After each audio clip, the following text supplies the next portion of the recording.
As Donald Trump's tariffs cast a huge shadow over the federal election, he also threatened Ottawa and the European Union from working together to do what he calls economic harm. Okay, we begin in Washington, where President Donald Trump is uttering more threats against Canada and talking about who should run. The second Trump stepped back into the Oval Office, he didn't hesitate. He swung hard. He declared a 25% tariff on all car and light truck imports not manufactured in the U.S., a move he bragged would force companies to bring production stateside. Business is coming back to the United States, he crowed, promising a flood of jobs and a tariff-free paradise for American-made goods. On the surface, it's a populist rallying cry. Protect American workers, stick it to the foreigners. But peel back the layers, and this is a calculated assault on the arteries of global trade, specifically targeting the European Union and Canada, two of America's biggest economic lifelines. This wasn't a spur-of-the-moment decision. It's been brewing. Back in February, Trump kicked off with a 10% tariff on all Chinese goods flooding into the U.S., a shot across Beijing's bow. A month later, he doubled it to 20%, flexing his muscles. Then came the real escalation. By early March, a 25% tariff slammed most imports from Canada and Mexico, followed by a brutal 25% duty on steel and aluminum imports on March 12th. He called it modest. Modest? This is a sledgehammer to the face of international commerce. The stats paint a stark picture. In 2024, US-EU trade volume soared to $930 billion, while US-Canada trade hit $900 billion, a combined $1.83 trillion. That's not just numbers on a spreadsheet. That's the backbone of economic stability for millions. Trump's betting he can strong-arm these giants into bending the knee, forcing factories to relocate to Detroit or Ohio. But here's the kicker. No one's talking about the collateral damage.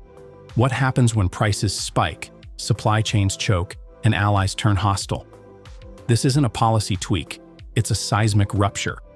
Trump's framing it as a win for America, but history says otherwise. Tariffs don't magically resurrect industries. They shift burdens, spark retaliation, and leave wreckage. He's threatening Ottawa and Brussels, warning them against economic harm to the U.S., as if they're the aggressors. The irony? He's the one picking the fight, and the world's watching, waiting to see who blinks first. This is Trump's opening salvo, and it's already shaking the ground. Trump might have thought he could steamroll his neighbors and allies into submission, but Canada and the EU aren't here to play nice. They're hitting back, hard. The EU retaliated with tariffs on $28 billion of U.S. goods after Trump's March 12th steel and aluminum duties, targeting iconic American exports like Harley-Davidson motorcycles, Levi's jeans, and bourbon whiskey.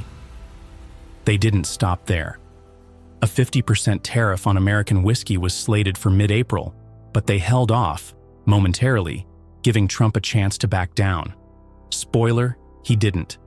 Instead, he upped the ante with a threat of a 200% tariff on European spirits, turning this into a full-blown transatlantic brawl. Canada's not sitting on the sidelines either. Ottawa fired back with duties on $12.8 billion of U.S. goods, zeroing in on steel, aluminum, and consumer staples. Then came the gut punch. On March 26th, Canada announced a 25% tariff on U.S. auto imports, effective April 3rd, with plans to extend it to large auto parts by May 3rd. This isn't random. It's a precision strike on an industry that employs millions across the U.S. Rust Belt. But Canada's just warming up. They've rolled out a two-phase counterattack designed to cripple Trump's strategy. Phase 1, immediate 25% tariffs on $30 billion of U.S. goods, hitting everything from orange juice and peanut butter to wine, beer, and industrial products like appliances and paper. Phase 2, still in the pipeline, an additional $125 billion in tariffs targeting autos, agriculture, and heavy industry. This is strategic warfare. Canada's picking products that'll hurt key U.S. states, pressuring lawmakers to push Trump to the table. The tension's electric. Trump's tariffs have lit a fuse, and now Canada and the EU are whispering about a united front. Imagine that. Two economic powerhouses, fed up with U.S. bullying, joining forces to choke off $1.83 trillion in trade. Trump's threatened large-scale retaliation if they do, but the wheels are already turning.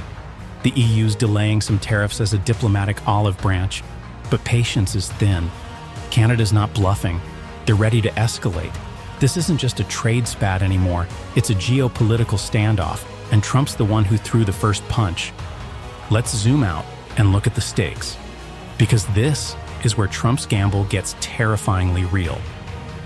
In 2024, the U.S. exported $357 billion in goods to the EU and imported $584 billion, a 44% surge since 2014. Germany's the EU's export kingpin, shipping $157 billion to the U.S. in 2023, followed by Italy, $67 billion, and Ireland, $51 billion. On the flip side, the Netherlands guzzles $76 billion in U.S. goods, with Germany, $71 billion, and France, $43 billion close behind. Then there's Canada, the U.S.'s #1 export market, swallowing 18% of U.S. goods and supplying 14% of its imports. Trade with Canada alone hit $900 billion in 2024, fueled by energy, oil and natural gas that keeps U.S. homes warm and factories humming. Added up, $1.83 trillion in trade with the EU and Canada combined. That's not just commerce, that's an economic lifeline. Trump's tariffs risk slashing that artery wide open. Canada's already eyeing a pivot, exploring LNG exports to Europe to sidestep U.S. reliance. The LNG Quebec project, resurrected after Trump's tariffs, could pump natural gas across the Atlantic, cutting the U.S. out of a market where it currently supplies 98% of Canada's gas imports. Europe's drooling over this, desperate to ditch Russian energy amid ongoing tensions. If Canada pulls it off, U.S. gas shortages could hit by 2027, as demand from data centers and power plants outstrips supply. Then there's the investment angle. Canada poured $671 billion into the U.S., while the U.S. has $455 billion tied up in Canada. That's jobs, infrastructure, and entire industries at stake. If Trump keeps pushing, he could lose $930 billion in EU trade revenue and $900 billion with Canada. That's not a hypothetical. It's a ticking clock. Analysts warn the U.S. economy isn't as bulletproof as Trump thinks. Retaliation could tank growth, spike inflation, and shred supply chains. This is economic survival on the line, and Trump's betting it all on bravado. The question is, can America take the hit when the counterpunch lands? This isn't just about dollars and cents. It's about power, loyalty, and the shifting sands of global alliances. Trump's tariffs are driving Canada and the EU into each other's arms, and the implications are staggering. Canada's already pitching industrial support for Europe's rearmament push. Think steel, machinery, raw materials.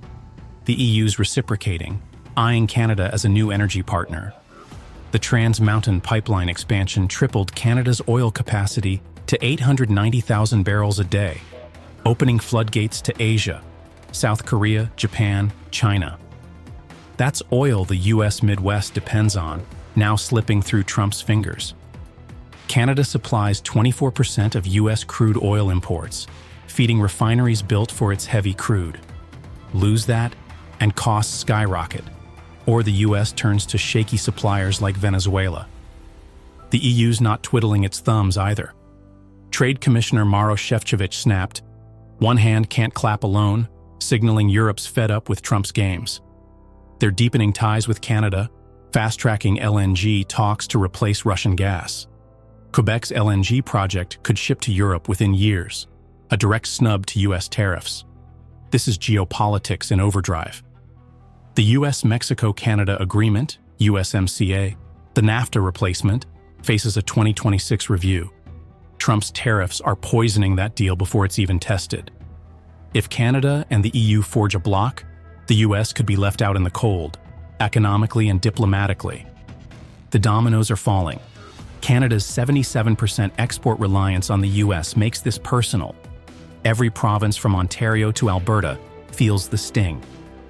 The EU, with the US as its top trade partner, 20.6% of exports, 13.7% of imports in 2024, can't afford to sit still.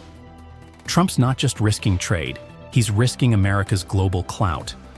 Allies are rethinking their bets, and the US might not like where the chips land. Let's get real. Tariffs aren't a free lunch. Someone's picking up the tab, and it's not who Trump thinks. Yale's budget lab crunched the numbers.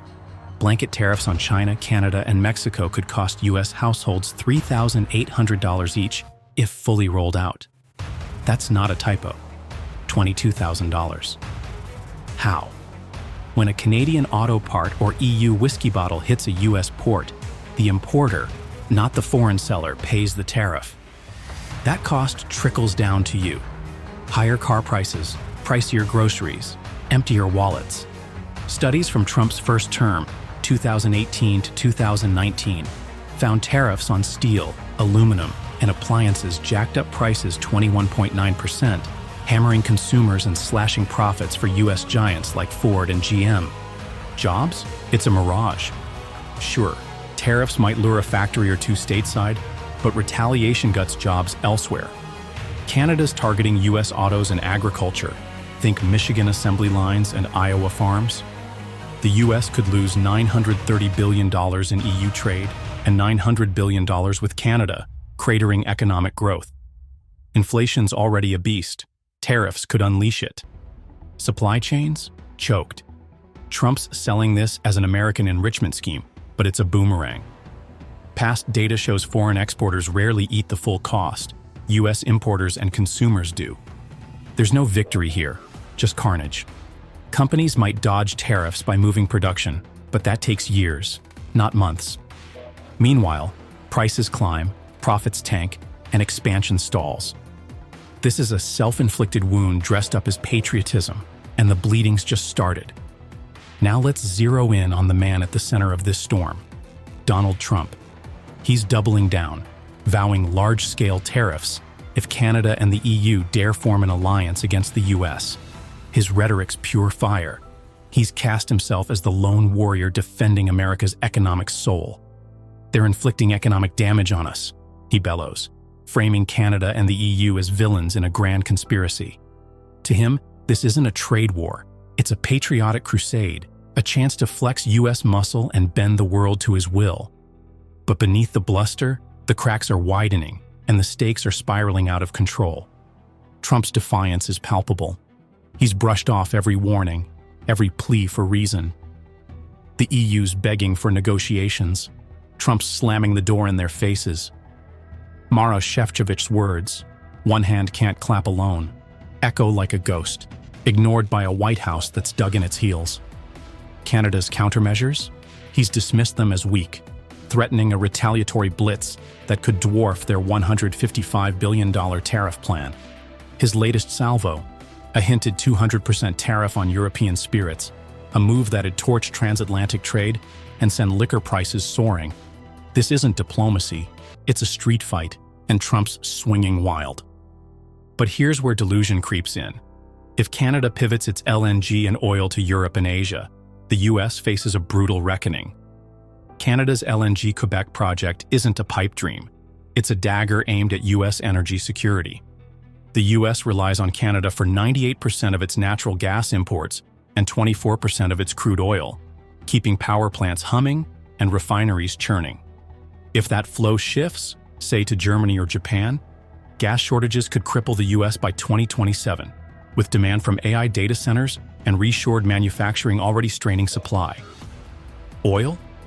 Midwest refineries would scramble, jacking up costs or begging Venezuela for scraps. Trump's acting like America's invincible, but energy's the Achilles heel he's ignoring.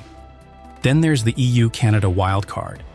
If they lock arms, Trump's staring down a $1.83 trillion trade blockade, $930 billion from the EU, $900 billion from Canada. That's not a slap on the wrist. That's an economic gut punch. Canada's targeting swing states, Michigan autos, Ohio steel, Texas energy, with surgical precision, betting US lawmakers will crack before Trump does. The EU's mulling broader hits, from tech to agriculture, while cozying up to Ottawa on energy and defense. Trump's response? More threats, no deals. He's banking on American grit to weather the storm, but experts are screaming, the U.S. economy isn't built for this. Inflation's ticking up, growth's wobbling, and allies are peeling away. Trump's tariff train is barreling forward and the warnings are getting louder, especially from the heavy hitters at Goldman Sachs. On April 3, 2025, Goldman Sachs dropped a bombshell. These sweeping tariffs threaten a growth shock that could rattle the global economy. They're not mincing words. This isn't just a U.S. problem, it's a worldwide tremor. With growth already sluggish, Trump's latest move is like tossing a Molotov cocktail into an already shaky house of cards. The International Monetary Fund's head piled on, calling it a significant risk to the global outlook. This isn't speculation, it's a red alert from the top. Goldman's crystal ball is grim. They're predicting these tariffs will slam the brakes on economic expansion, forcing the Federal Reserve to slash interest rates harder motley crew at a faster clip than they expected. Why? Because the fallout's already hitting markets hard. Equities tanked after Trump's April 2nd announcement, with the S&P 500 shedding $2.4 trillion in value in a single day, the biggest drop since 2020. Investors are spooked, fleeing to safe haven assets like treasuries as the dollar takes a nosedive. Goldman's execs say big investors are clinging to U.S. assets for now, but they're nervous. Concerned doesn't even cover it. Retaliation from Canada, the EU, and beyond is looming, and it's clouding the economic horizon like a storm front. Trump's tariffs aren't just rattling markets, they're igniting a political inferno stateside. Democrats are vowing to fight these tariffs tooth and nail, slamming them as an absurd, crazy, chaotic trade war. Senate Minority Leader Chuck Schumer's pulling no punches, calling it one of Trump's worst moves yet. On April 2nd, 2025, just hours before Trump's big tariff reveal, Schumer rallied his troops on Capitol Hill, blasting the policy as a tax hike on Americans and a reckless gamble with people's retirements. The stock market's turmoil? He's pinning it square on Trump's chest. The Senate fired a warning shot. Democrats, with a rare assist from 4 GOP senators, Susan Collins, Lisa Murkowski, Mitch McConnell, and Rand Paul, pushed through a 51-48 vote to block tariffs on Canada.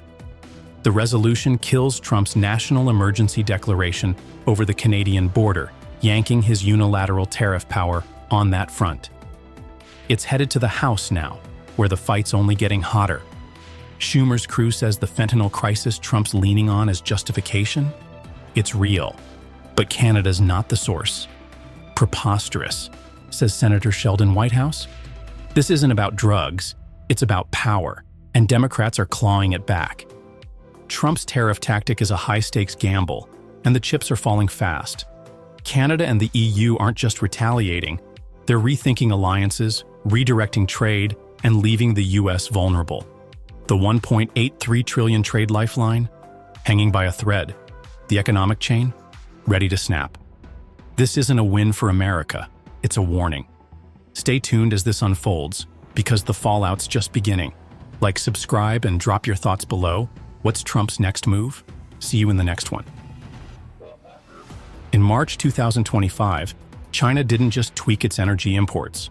It slammed the door shut on $2.4 billion worth of U.S. liquefied natural gas, LNG, annually. That's 400,000 tons of LNG per year, wiped off America's export ledger overnight. This wasn't a subtle shift. It was a deliberate, thunderous retaliation. Just 1 month earlier, in February 2025, the U.S., under Trump's renewed leadership, slapped a 10% tariff on Chinese goods, reigniting a trade war that's been simmering since 2018. China's response? Swift, brutal, and calculated to hit where it hurts most. America's energy dominance. The U.S. had been riding high as the world's top LNG exporter in 2024, pumping out over 91 million tons and banking on China as its second-largest market. But Beijing had been preparing for this moment. Since Trump's first tariff salvo in 2019, China steadily reduced its reliance on U.S. LNG from nearly 20% of its imports 5 years ago to a mere 5.4% by 2024. When March 2025 hit, China didn't hesitate. It cut the cord entirely. The fallout in the US was immediate and devastating. LNG terminals in Texas and Louisiana are now choked with unsold stockpiles. Contracts with major buyers have been axed, leaving companies like Cheniere Energy and Sempra scrambling. Shipping costs have spiked as vessels sit idle or reroute at a loss. America's LNG industry, once a global